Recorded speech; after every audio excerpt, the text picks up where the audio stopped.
आठवतं 1993 ज्यावेळेस वडिलांनी म्हणजे दामोदर गव्हाणेंनी एक प्रोजेक्ट लॉन्च केला होता रामनगरी म्हणून.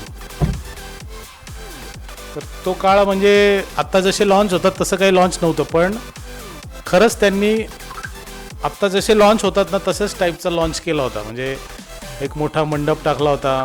विजन असं होतं की आपण आपल्या प्रॉपर्टीमध्ये जे काय करू ते सगळं ऑथराईज करू आणि जे काय आपण तिथं कन्स्ट्रक्शन करू, तिथं जे कोणी ग्राहक राहायला येतील, आपल्या फ्लॅट्स घेतील, त्यांना खूप चांगल्या सुखसुविधा आपल्याला देता आलं पाहिजे.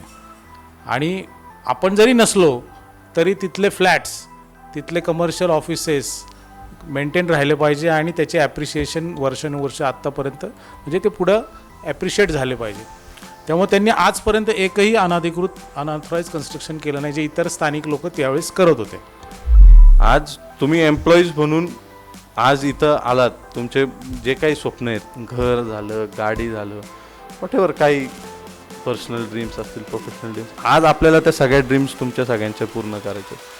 आज मला भविष्यात पुढच्या 10 वर्षाचा किंवा पुढच्या 15 वर्षाचा माझा हा गोल राहणार आहे की इथं बसणारा प्रत्येक व्यक्ती हा एम्प्लॉय नसून हा एक पार्टनर असणार आहे. हा आपल्या फर्मचा पार्टनर असणार आहे, हा आपल्या फर्मचा स्टेक होल्डर असणार आहे.